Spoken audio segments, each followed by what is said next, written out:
bonjour Philippe Richard. Vous êtes là pour donner une conférence autour du thème Abolir le droit à la fortune. Vous êtes docteur en économie. Vous avez écrit un livre qui s'intitule Abolir le droit à la fortune. Le droit à la richesse sans limite, l'immense pouvoir aux plus fortunés, l'accroissement des inégalités, le délitement de notre socle social et la destruction de l'environnement, tout cela est lié. Vous voulez ouvrir le débat public sur ces questions? Vous pouvez développer, s'il vous plaît. Alors, merci de m'accueillir. Ce débat, il me semble essentiel pour qu'on réfléchisse à un élément qui me semble important, c'est avons-nous le droit, les citoyens, qu'une minorité puisse posséder sans limite. Aujourd'hui, c'est le cas. Le capitalisme, notre droit juridique autorise à pouvoir posséder, notamment en patrimoine, une valeur sans limite. Et moi, j'aimerais que chacun de nous, on puisse réfléchir à se dire, est-ce un droit normal? Finalement, on s'aperçoit que beaucoup de notre droit limite la liberté de chacun pour permettre d'assurer la liberté des autres. Et moi, je pense que ce droit à posséder sans limite réduit la liberté des autres. On nous parle de ruissellement économique. Je pense qu'aujourd'hui, on n'est pas dans un ruissellement des riches vers les pauvres, mais à l'inverse, on est dans une position de force des riches qui permet à la fois que cette minorité domine l'ensemble de la société et qu'en plus de ça, ils puissent capter de plus en plus de richesses. Et on le voit, les milliardaires aujourd'hui s'enrichissent de façon incroyable année après année. Et je pense que ce processus n'est qu'un début. On a connu les 30 Glorieuses, un modèle qui était plutôt un capitalisme industriel avec une régulation économique, avec des nations qui avaient encore un rôle à jouer, un pouvoir politique qui était assez fort et qui nous permettait de pouvoir limiter les excès de notre modèle économique. Aujourd'hui, avec la mondialisation, avec la fin du communisme dans le monde, il y a eu une porte grande ouverte au capitalisme néolibéral, à une financiarisation de l'économie grâce au progrès de l'informatique, aussi au progrès des transports qui a permis cette mondialisation. Et ça empêche les nations à pouvoir réguler l'économie et donc réguler les excès de notre système. Donc on se retrouve aujourd'hui avec des personnes qui sont en position de force pour pouvoir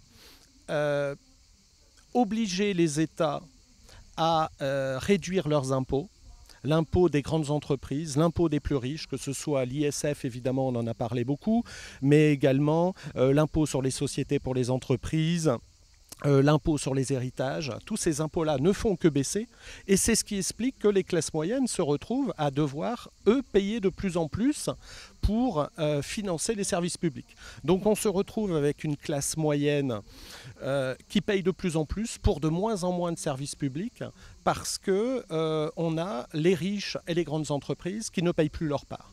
Donc moi, ce que je propose, c'est qu'on remette en cause ce droit à posséder sans limite, non pas remettre en cause la propriété privée, mais remettre en cause, imposer plutôt un seuil qui fait qu'au-delà de ce seuil, on prenne l'ensemble des actifs qui seraient détenus par les plus riches. Et vous pourriez éventuellement nous parler du seuil exactement, en fait, vous qui êtes économiste Alors, dans mon ouvrage Abolir le droit à la fortune, j'ai fait une proposition à partir en fait le mouvement Wall Street évoquait les 1% et les 99%. En reprenant cette base-là, en France, les 1% détiennent chacun au minimum 2 millions d'euros par personne, ce qui fait en couple 4 millions d'euros. C'est un seuil que je proposerais comme patrimoine maximum que nous pourrions détenir les uns ou les autres. C'est à la fois un montant qui est assez important, il ne concerne que 1% de la population, 99% d'entre nous ne possèdent pas cette somme-là, même loin s'en faut, puisqu'on a un tiers des Français qui ne possèdent rien, dette déduite. Et puis, on a une grosse partie. Aujourd'hui, la moyenne, c'est 200 000 euros de patrimoine. Et la médiane, c'est-à-dire qui sépare la moitié de la population, c'est 100 000 euros. Donc, on est très loin de ces 2 millions d'euros par personne, 4 millions par couple. Donc, moi, c'est un seuil que je propose. C'est évidemment en discussion à se dire, est-ce que c'est un seuil trop bas, trop élevé? Donc, au-delà du niveau de ce seuil, c'est vraiment de se dire quelle société on pourrait mettre en place avec un tel seuil. Et je pense que ça change énormément de choses, notamment en termes d'état d'esprit de la société, à se dire on supprime la course à la richesse, une course effrénée qui nous amène à générer une société dans l'avidité, dans la cupidité, et pour qu'on arrive vers une société où on équilibre en fait l'individualité, parce qu'on a des besoins individuels. Par exemple, moi je pense que beaucoup d'entre nous peuvent souhaiter d'être aisés, avoir un certain confort, mais en fait, contrairement à ce qu'on peut dire, peu de personnes souhaitent être riches à millions, à dizaines de millions. Ce que souhaite l'énorme majorité, et même les entrepreneurs, les chefs d'entreprise, d'abord, ils souhaitent une autonomie et effectivement gagner confortablement leur vie, mais pas à des niveaux démesurés. En revanche, le fait qu'une minorité soit à ce niveau-là de richesse, c'est un moyen pour eux de dominer au niveau de la société. C'est antidémocratique. Et on se retrouve avec une société où on a quelques personnes ou quelques dixièmes de pourcentage de la population qui, au niveau national, international et au niveau local, dominent la société et ont une relation forcément très particulière avec les politiques parce qu'ils sont patrons, parce que ce sont eux qui vont décider dans quoi on investit, est-ce qu'on embauche ou pas, est-ce qu'on délocalise. Et ça supprime aux citoyens et aux nations la possibilité d'avoir une politique propre. Et le fait de mettre ce seuil-là, ce n'est pas uniquement pour dire on ne peut plus être riche, c'est que c'est aussi le moyen pour moi unique à ce qu'on puisse retrouver des moyens financiers, parce que ce sont des moyens énormes, c'est 1750 milliards d'euros d'actifs qui du coup changeraient demain, pourraient passer entre les mains, alors moi de ce que je propose, une agence publique autonome qui gérerait l'ensemble de ces actifs, c'est-à-dire de l'immobilier, des parts d'entreprise notamment, et qui puisse être réinvesti dans l'économie. Ce qui fait qu'on aurait en fait 150 milliards d'euros chaque année qui pourraient être réinjectés par cette agence publique pour mener à bien nos grands chantiers. Et là, on sait qu'on a des défis énormes devant nous. On a la transition écologique, on a au niveau du social à essayer de retrouver un projet commun où chacun pourrait vivre correctement. Et puis, il y a aussi la nouvelle révolution industrielle, on parle de la digitalisation, qui va modifier, supprimer un certain nombre d'emplois, et ce serait un moyen de pouvoir réussir donc l'ensemble de ces défis-là. Donc cette solution finalement ne pourrait être efficiente que si elle est mondialisée pour éviter les fuites de capitaux. Sinon, donc vous y avez pensé, j'imagine? Oui, alors très bonne question. Effectivement, j'y ai pensé. Cette mesure ne pourrait s'appliquer que si elle est faite sur la base de la nationalité et pas sur le lieu de résidence, comme c'est le cas aujourd'hui. Et cette mesure sur une base de la nationalité, c'est quelque chose qui existe déjà dans le droit international et le droit national. On peut imposer des choses, non pas par rapport au lieu de résidence. Alors c'est ce qui se faisait par exemple jusqu'ici sur l'impôt sur la fortune, mais pourquoi pas le faire sur la nationalité, sachant que ça éviterait justement que les personnes aillent habiter en Suisse ou en Belgique pour ne plus payer leurs impôts. Et sur la base de la nationalité, les Américains le font depuis 2010. Ils ont mis en place une loi où chaque Américain de nationalité, où qu'il vive, doit payer ses impôts au-delà de ce qu'il paye dans son pays, s'il y a une différence entre ce qu'il aurait dû payer aux États-Unis et ce qu'il paye dans son pays. Par exemple, un Américain en France, on ne paye pas de plus-value sur la résidence principale. Aux États-Unis, si. Donc, il ne payerait rien à la France, mais il payerait aux États-Unis un impôt suite à la vente de sa résidence principale en France. Donc, on voit que c'est possible. Ça se fait. Il y a d'autres lois encore qui existent sur cette base de cette nationalité. Et effectivement, c'est forcément une mesure qui doit passer par là. Sinon, évidemment, tous les riches partiraient à l'étranger et on se retrouverait avec une fuite des capitaux et des richesses qui serait un drame pour un pays. Ce qui veut dire deux choses. D'une part, ça évite cette fuite, mais ça veut dire aussi qu'une nation peut choisir de mettre en place cette mesure.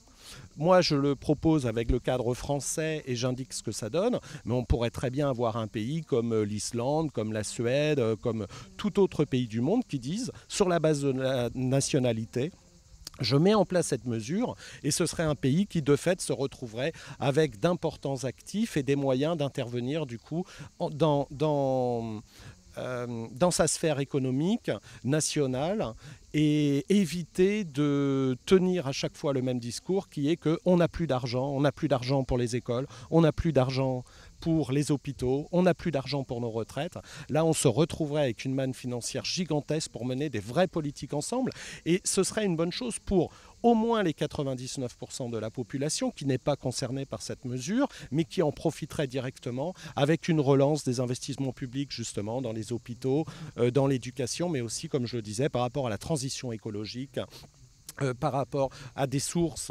d'énergie verte, et donc d'amener vraiment un nouveau souffle pour une nation, sachant que évidemment après l'esprit, et je pense que si ça se faisait dans un pays, ce serait tellement déterminant, ce serait un choc économique tellement fort que ça attirerait d'autres pays à appliquer ce type de mesures. Si je me permets, ce serait un choc d'économique. Donc la dernière question sur un tout autre sujet, quel regard vous portez sur les Gilets jaunes ? Alors je pense que le mouvement des Gilets jaunes, il est en lien direct avec ce que j'évoquais au début de cette interview, à savoir, on se retrouve avec une classe moyenne qui paye de plus en plus d'impôts pour de moins en moins de services publics. Et non pas parce que les services publics sont défectueux, c'est parce que les riches et les grandes entreprises ne payent plus leur dû. Ce n'était pas le cas avant. Quand on était à la période des 30 Glorieuses, on se retrouvait avec des grandes entreprises qui payaient leurs impôts en France, des riches qui payaient leurs impôts en France. Tout le monde participait et ça fonctionnait relativement bien. Il y avait des inégalités mais moins fortes et il y avait un retour, un ruissellement qui ne s'opère plus aujourd'hui puisque l'argent des riches, il va où ? Il va à l'étranger, il va dans la sphère financière et il ne revient plus dans la sphère économique. Donc ils ne payent pas leurs impôts et en plus de ça, ils ne ruissellent même plus dans l'économie nationale, même dans la sphère marchande. Ce qui fait que on se retrouve avec une population qui ne comprend pas qu'elle paye de plus en plus pour de moins en moins et là-dessus, forcément, elle réagit parfois peut-être un peu durement, mais je pense que c'est le type de mouvement, on n'est qu'au début. Parce que si on ne modifie pas la donne à changer ce système économique mondialisé qui amène structurellement le fait que les riches ne participent plus aux économies locales et avoir une masse financière qui part sur les marchés financiers. On a 80 000 milliards de dollars dans le monde qui est sur les marchés dérivés. Ce n'est même pas les marchés boursiers, c'est les marchés dérivés, des swaps, des options d'achat et de vente, où 98% est tourné uniquement vers la spéculation. Cet argent-là ne nourrit absolument pas les économies réelles, mais uniquement enrichissent ceux qui possèdent déjà des fortunes.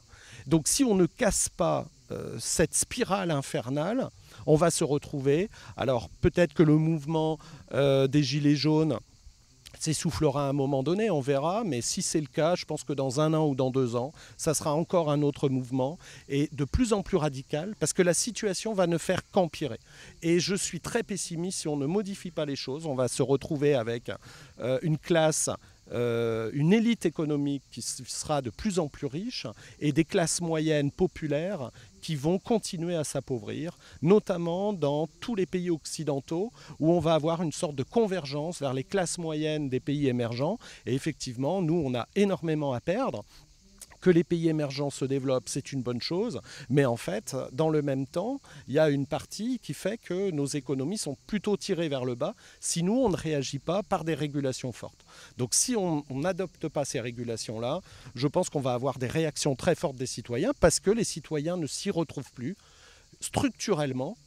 Et donc, moi, je ne peux que encourager ce type de mouvement pour imposer des régulations. Il y a cette mesure, il peut y avoir d'autres modes de régulation, nationale, internationale, mais en tous les cas, il faudra y passer pour casser cette spirale infernale de ce capitalisme mondialisé, financiarisé et néolibéral.